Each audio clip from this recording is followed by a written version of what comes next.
नमस्कार, एक मुलाकात इस खास कार्यक्रम में आप सबका स्वागत है। दोस्तों, कहते हैं कि मुसाफिर हम भी हैं, मुसाफिर तुम भी हो। फिर होगी मुलाकात, जिंदगी रही तो। जिंदगी में हर पल, हर घड़ी हमारी किसी न किसी के साथ एक नई मुलाकात होती है, चाहे वो किसी इंसान के साथ हो या हर पल जो बीत रहा है, हर एक घड़ी नई है हमारे लिए। तो एक नई मुलाकात होती रहती है, लेकिन जिसमें कुछ खास बात होती है उसको हम कभी भुला नहीं पाते हैं। तो ऐसे ही आज के हमारे इस कड़ी के जो खास मेहमान हैं, उनसे हम मुलाकात करने जा रहे हैं और आपको भी रूबरू करवाने जा रहे हैं। तो चलिए और देर नहीं करते हुए मिलते हैं आज के हमारे खास मेहमान से। आज के हमारे खास मेहमान हैं श्री बिप्लब कुमार देव जी, जो कि त्रिपुरा राज्य के माननीय चीफ मिनिस्टर हैं। तो आइए उनसे बातचीत करते हैं। स्वागत है आपका श्री बिप्लब कुमार देव जी। आपसे मिलकर बहुत ही अच्छा लग रहा है और आगे कुछ समय हम आपसे कुछ बातचीत करेंगे, आपका अनुभव शेयर करेंगे। तो मेरा पहला सवाल जो आपसे है, बिप्लब जी, आप कई सालों से राजनीति से जुड़े हुए हैं। तो इसके पहले भी आप आरएसएस में भी थे और अब डायरेक्टली एक स्टेट के चीफ मिनिस्टर बन गए। तो ये राजनीति से जुड़ने की हो या देश की सेवा की बात हो, तो ये प्रेरणा कहाँ से मिली आपको? मेरे पिताजी जनसंघी थे और त्रिपुरा में बहुत कम लोग उस समय जनसंघ में होते थे। तो मैंने छोटे रहते हुए मेरे पिताजी को देखा अकेला जनसंघ का काम करना, पोस्टरिंग लगाना। मैं छोटा था तो कोई जनसंघ का 80 में जो भाजपा बन गए तो उसका पोस्टर भी कोई हाथ नहीं लगाते थे।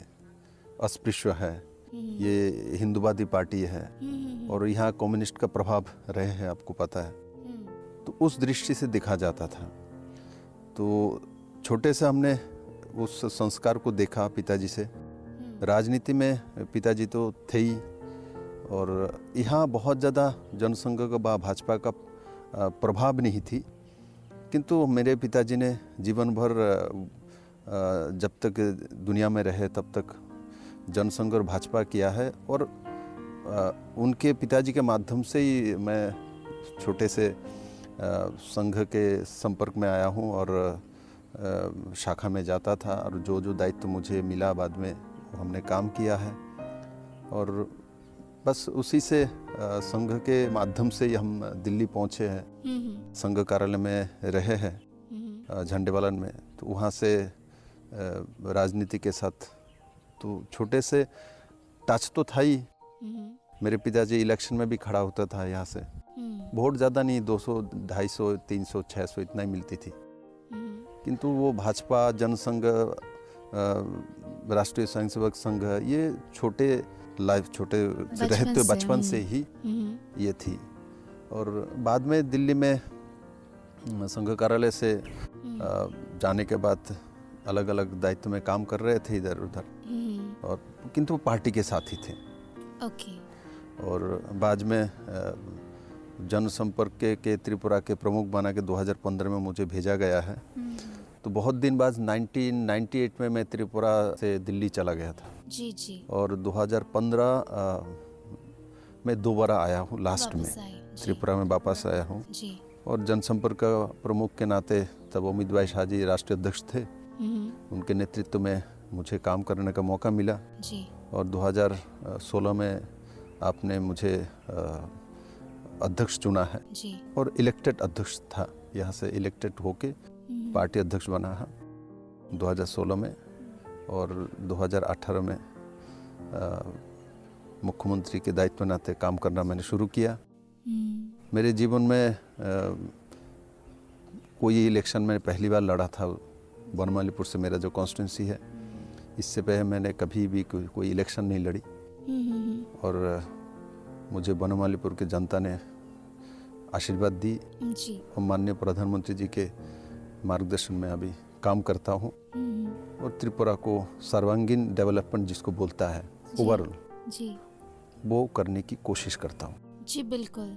आपके जो भी सेवाएं आप दे रहे हैं हम उसको बहुत सराहते हैं, लेकिन बात यह है जब सरकार बदलती है, आपकी सरकार आने से पहले 25 साल तक यहाँ पे लेफ्ट फ्रंट की सरकार रही और इतने सालों की सरकार जब बन जाती है, वो अपने तौर तरीके होते हैं सरकार के काम करने का। तो फिर जब आप सरकार में आए तो अलग अलग स्ट्रेटजीज अपनाए, पॉलिसीज बदली गई, गवर्नमेंट पॉलिसीज, तो कई सारे चैलेंजेस फेस करने पड़ते हैं क्योंकि उनके कार्य जो प्रणाली थी वो अलग था, तौर तरीके, लेकिन आपके कार्यकाल में जो स्ट्रेटजीज है वो डिफरेंट है। तो उसमें कैसे कैसे चैलेंजेस फेस करने पड़े आपको? देखिए, चैलेंजेस तो बहुत कुछ सहना पड़ा, और ये आपने खुद बताया, मुझे बोलने के ज़रा आपने खुद चैलेंजेस क्या है वो आप खुद बोल रही थी। तो स्वाभाविक है, कम्युनिस्ट के तौर तरीका अलग है, हमारा तौर तरीका भारतीयत्व है, हमारे स्वदेशीपना है, और उसके साथ आधुनिकतम व्यवस्था को जोड़ना है। इनका जो व्यवस्था था परनिर्भरशीलता और राष्ट्र के सीमाना को ही वो लोग नहीं मानते थे। हम भारत को भारत माता के नाते पूजन करते हैं, हम अपने जन्मभूमि को मानते हैं पहले, बाद में हमारे पड़ोसी को भी मानते हैं, दुनिया को भी मानते हैं, पहले अपना माँ है। ये भारतीयत्व, भारत में अपने माँ को पहला अधिकार, जिन्होंने आपको जन्म दिया है। मेरे माँ को जन्म इस भूमि ने दिया है, तो उस दृष्टि से हमारे काम करने का जो तरीका होता है, उस भूमि के साथ जोड़ा हुआ संस्कृति को लेके आगे जाके डेवलप करना। तो स्वाभाविक है, दोनों में रात दिन अंतर है, और हमारा क्या है, सबको जोड़ना, साथ चलना, उसका स्वरोजगारी होना, जॉब क्रिएटर तैयार होना, स्वाभिमानी मानसिकता तैयार करना, आत्मनिर्भर मानसिकता तैयार करना, महिला को सशक्तिकरण करना, सेल्फ हेल्प ग्रुप बड़े मात्रा में बढ़ाना। तो हमारा दृष्टि अलग चीज़ है। पहले बहुत प्रॉब्लम हुई थी, क्योंकि जो लोग सिस्टम में काम करने वाले हैं, बहुत लोगों का नौकरी होके रिटायर्ड हो जाते थे इनके सत्ता में, तो वो लोग जैसे चलाते थे तो उसी को लोग सोचते थे यही सरकार है, यही सिस्टम है। जब मैं सरकार में काम करना शुरू किया, बहुत लोग ऐसा लग रहा था विप्लव तब कुछ जानता ही नहीं, ये क्या कर रही, तो होता नहीं गवर्नमेंट में, ये कहाँ से ट्रांसपेरेंसी लाया है, ये क्या बोलता है 37 लाख त्रिपुरा वासी का सरकार है, ये कहाँ से ट्रांसपेरेंसी लेकर आते हैं, ट्रांसपर पॉलिसी लेकर आता है, हर चीज़ में पॉलिसी आती है, वो तो हम तय कर देंगे, हम पार्टी से तय कर देंगे, यही होना है, एक दलीय व्यवस्था है, ये क्या बोलता है सबको लेके चलना है, ये कहाँ से मोदी जी का मंत्र लेकर आया है। तो ये सब पहले थी। आज त्रिपुरा के लोग इसको समझ चुके, मान चुके। आप पूरे त्रिपुरा में घूमी, यथ जो महिला और यथ दोनों हमारे सरकार के साथ है, क्योंकि उन्होंने देखा उनके मेरिट का आज सम्मान होती है, उनके अंदर क्वालिटी हो तो अपने आप वो चुन के आ जाता है। तो हर जगह में आज क्वालिटी का, जिसके अंदर मेरिट है, चाहे ड्राइवर हो, चाहे रिक्शा चालक हो, चाहे कोई पीएचडी कर रहे हो, कोई डॉक्टर हो, इंजीनियर हो, आज त्रिपुरा के किसी भी नौजवान को जाके आप पूछ लीजिए, इनके अंदर एक विश्वास है, जो हमारे अंदर मेरिट है तो हमको कोई नहीं रोक सकता। पहले सबके अंदर एक इन्फीरिटी कॉम्प्लेक्स था, अरे मेरिट होके भी क्या करेंगे, पार्टी जब तक नहीं बोलेगा तब तक तो नौकरी नहीं होने वाला, तब तक तो बिजनेस नहीं कर सकता हूँ, तब तक तो मैं कुछ कर नहीं सकता हूँ। तो ये था, तो उससे निकल के एक स्वनिर्भर मानसिकता वाले त्रिपुरा के नौजवान तैयार हो रहा है, वही नया त्रिपुरा तैयार करेगा, और वो बनाने में हम लोग सफल रहे हैं बहुत ही कम समय में। इसलिए मैं बोलता हूँ, त्रिपुरा के जो लोग हैं, मेरा राज्य है इसलिए नहीं बोल रहा, त्रिपुरा के लोग बहुत समझदार हैं। जैसे उनको 25 साल लगातार थी, तो लोगों को दुनिया में विश्वास था यहाँ से कभी कम्युनिस्ट जा ही नहीं सकता। जैसे उनको मौका मिला, जो सही अपोजिशन आ गया है और सही व्यक्ति नेतृत्व दे रहा है दिल्ली में बैठ के, तो लोगों ने शून्य से सरकार बना दिया। एक भी एमएलए नहीं थी, सीधा सरकार, वो भी जी। पूरे मेजोरिटी देकर बनाया। बहुत बड़ी जीत हासिल हुई आपको कि 25 साल के चल रही एक सरकार को हटा के डायरेक्टली आप चीफ मिनिस्टर के रूप में इलेक्टेड होके आए हैं। लेकिन ये जो आपने बात कही, आप अक्सर अपने बयानों में कहते हैं ट्रांसपेरेंसी वाली बात, ये आपको परख कैसे हुई कि ये एक चीज को लागू कर दी जाए, अगर ट्रांसपेरेंसी लाई जाए पूरे सिस्टम में तो काफ़ी कुछ ठीक हो सकता है। देखिए ये मैंने माननीय प्रधानमंत्री जी नरेंद्र भाई मोदी जी से सीखा है, देखा है, परखा है कि आपने गुजरात में जब सीएम बने हैं उसके बाद उन्होंने ये काम किया है, गुजरात को बदल दिया, वाइब्रेंट गुजरात। आज गुजरात का नाम उच्चारण करते ही आपको लगता है सब आधुनिक व्यवस्था है, गुजरात का कल्पना करते ही आपको सब रोड सुंदर दिखता है। तो ये मोदी जी ने किया है, ट्रांसपेरेंट व्यवस्था करने के कारण से हुई है, करप्शन फ्री व्यवस्था। आज देखिए ना, केंद्र में मोदी जी के नेतृत्व में सरकार आने के बाद से डीबीटी का, डायरेक्ट बेनिफिट ट्रांसफर, इसके बारे में कोई शब्द ही नहीं जानता था। भारत में ये शब्द नहीं चलते थे, क्योंकि जो नेता है, जो लीडर है, जो एमएलए है, एमपी है, वो अपने हाथों से दान करेगा, अपने हाथों से देगा। तो हम दे रहे हैं, अरे हम कहाँ दे रहा है, ये जनता के पैसा हम डिस्ट्रीब्यूट कर रहे हैं सिस्टम में। मोदी जी ने वो देखा, बोला हम नहीं दे रहे, ये आपका पैसा आपको कैसे सिस्टमेटिकली जाए तार व्यवस्था करने के लिए मुझे बैठा है। इसलिए हम कौन होते हैं भाई हाथ में उठा के देने वाले। आज मोदी जी बटन दबाता है, दिल्ली से एक साथ 20,000 करोड़ रुपए चला जाता है एक तारीख में, किसान सम्मान की निधि के माध्यम एक बटन दबाया 20,000 करोड़ रुपए चला गया, गरीब किसान के पास पहुंच गए। कभी सोचा था किसी देश के किसानों ने ये भी हो सकता है, डायरेक्ट बेनिफिट ट्रांसफर भी आ सकता है, डिजिटाइजेशन हो सकता है।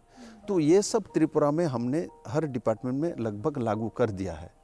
इसीलिए व्यवस्था ट्रांसपेरेंट हो गया, करप्शन चला गया, इससे जीडीपी भी बढ़ता है, आपका ग्रोथ बढ़ता है इससे। तो ये दोनों चीज़ हुआ है। तो जो भी हम लोगों ने किया है वो मोदी जी से इंस्पायर होके किया है। पूरे भारत में जो हो रहा है वो माननीय प्रधानमंत्री जी के जो दिशा है उसी से हो रहा है। जी, एक बात है, ट्रांसपेरेंसी जैसी बात होती है, ये कुछ मूल्यों की बात होती है। ट्रांसपेरेंसी भी देखा जाए तो एक मूल्य ही है, वो जब तक इंसान के अंदर से नहीं आएगा तो वो खुद को कैसे ठीक करेगा, दूसरों को कैसे बदलेगा।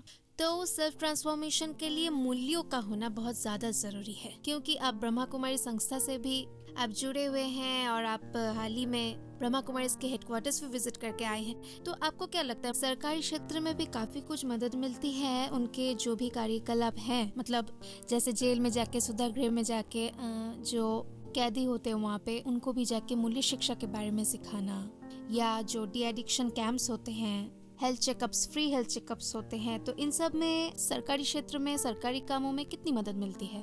बिल्कुल मिलती है। देखो, पहले तो इंसान तैयार करना, मार के पीट के इंसान नहीं बना सकते आप उनके मन के अंदर से ड्रग्स को ख़त्म करना, मन के अंदर से चोरी डकैती जो किया है उससे निकालना है। उन्होंने कोई गलत काम किया है तो इसके लिए इनके अंदर से वो सोच परिवर्तित करके उसको लाना है मेन स्ट्रीम में।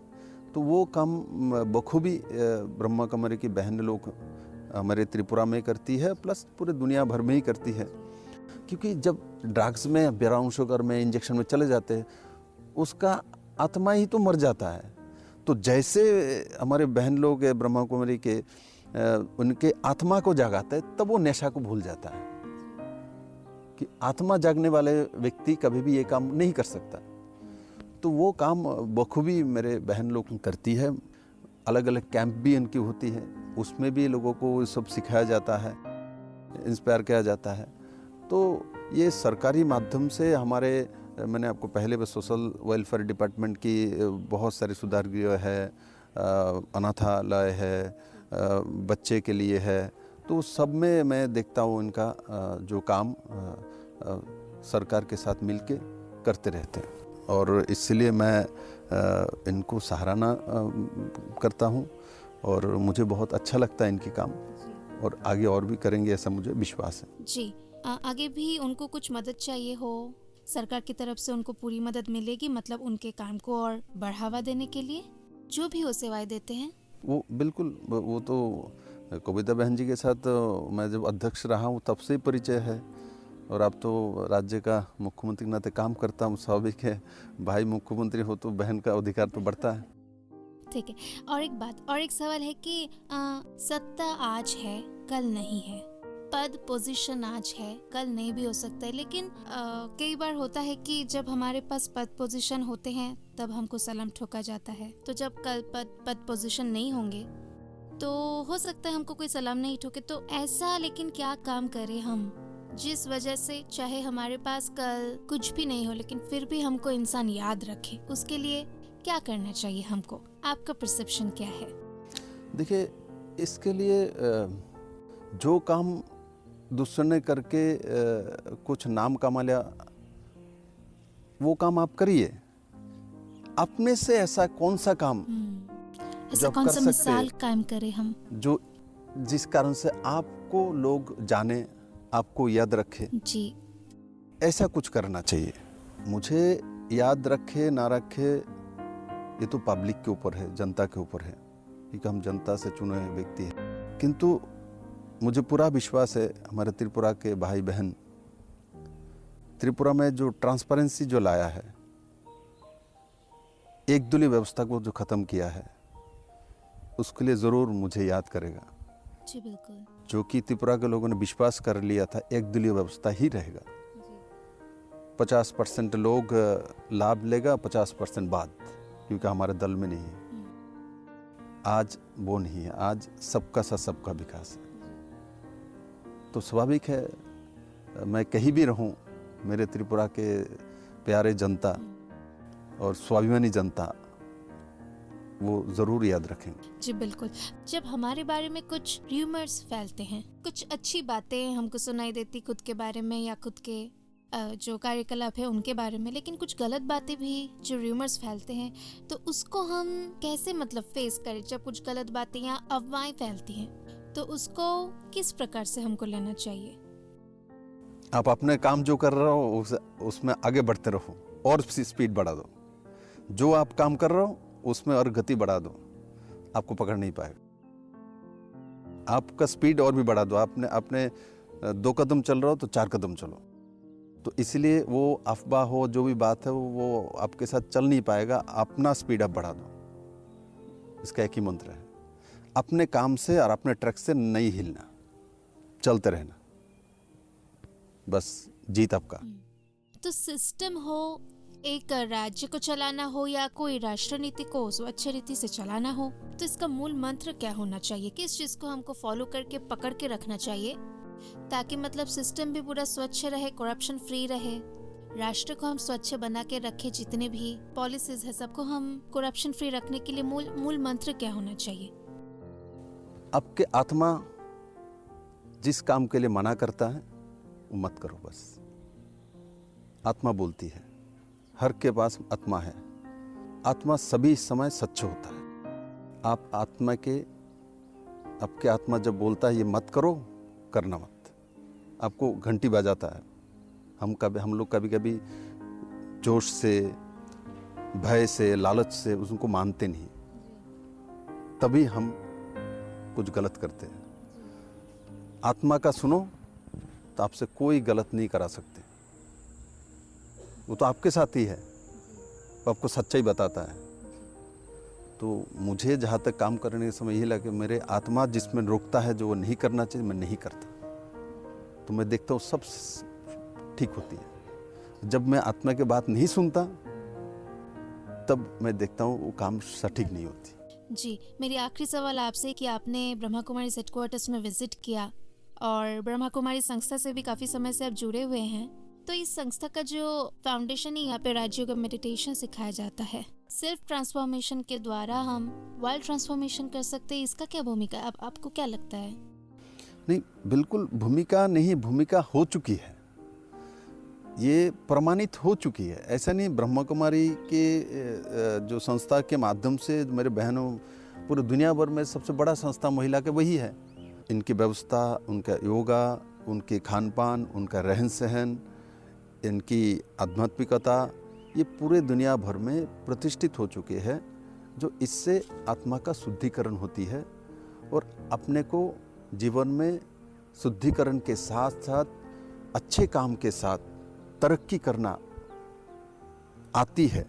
ये तो प्रमाणित हो चुका है। जी, मतलब हमको वर्ल्ड ट्रांसफॉर्मेशन करना चाहे, लेकिन उसके पहले हमको सेल्फ ट्रांसफॉर्मेशन करना है। उसके लिए राज्यों का मेडिटेशन कंपलसरी है, करना बहुत अच्छी बात है। Thank you so much Biplab ji, आप अपना अनमोल समय हमारे साथ शेयर किए, हमको यहाँ आने का मौका दिया। आपको बहुत बहुत शुक्रिया तहे दिल से। कभी मौका मिले तो फिर से हम आपसे बातचीत करेंगे, लेकिन आपको एक बार फिर से बहुत बहुत शुक्रिया। Thank you so much. धन्यवाद आपको बहुत। मुश्किलों से भाग जाना आसान होता है, हर पहलू जिंदगी का इम्तिहान होता है। डरने वालों को मिलता नहीं कुछ जिंदगी में, लड़ने वालों के कदमों में जहान होता है। जी हाँ दोस्तों, जो लड़ते हैं और डटकर खड़े रहते हैं जिंदगी में, उन्हीं को मकाम हासिल होता है या सफलता मिलती है। तो ऐसे ही थे आज के हमारे खास मेहमान, जिनसे आपने भी सुनी, हमने बातचीत की, उनका अनुभव भी हमने साझा किया। फिर से मुलाकात होगी आपसे, फिर से एक नई कड़ी में एक नए मेहमान के साथ। तब तक के लिए दीजिए इजाजत। नमस्कार।